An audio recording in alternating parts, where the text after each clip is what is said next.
গ্রামে বাস করত এক সাদাসিধে বণিক। তার ছিল লবণের ব্যবসা। প্রতিদিন ভোরবেলা সে লবণের ভারী বস্তা গাধার পিঠে চাপিয়ে বাজারের পথে বেরিয়ে পড়ত। গাধাটিই ছিল তার একমাত্র ভরসা। কিন্তু বাজারে যেতে হলে পার হতে হতো একটি ছোট নদী।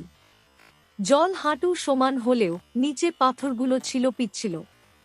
একদিন হঠাৎ গাধাটি পা পিছলে সোজা জলে পড়ে গেল। আরে আরে, সাবধানে! বণিক অনেক কষ্টে তাকে তুললেন।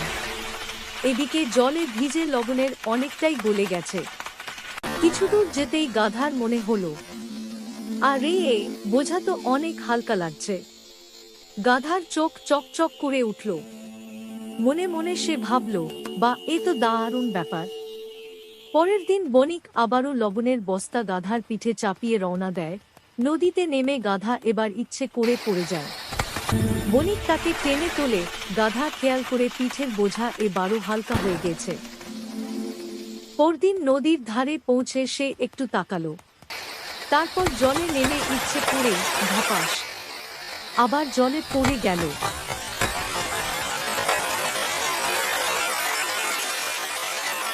বোঝা আবার হালকা। গাধা তো মনে মনে ভীষণ খুশি। পরদিন আবার নদীর ধারে পৌঁছল।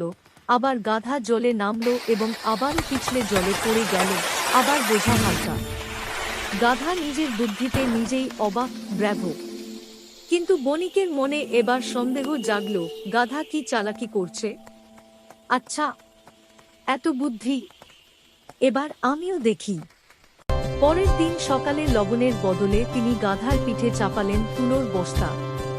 গাধা বুঝল না কিছু, শুধু ভাবল, আজ তো বোঝা হালকা লাগছে, তাতে কি আমি আরো হালকা করে নেব। নদীর কাছে পৌঁছে আগের মতোই সে সোজা জলে পড়ে গেল।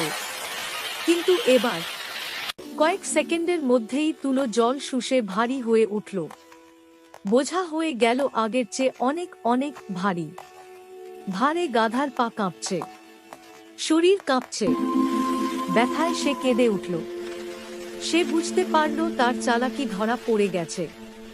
ফেরার পথে বণিক শান্ত গলায় বললেন, বুদ্ধি থাকা ভালো, কিন্তু অন্যের ক্ষতি করে নয়। সেদিনের পর গাধা আর কখনো ধোঁকা দেওয়ার চেষ্টা করেনি।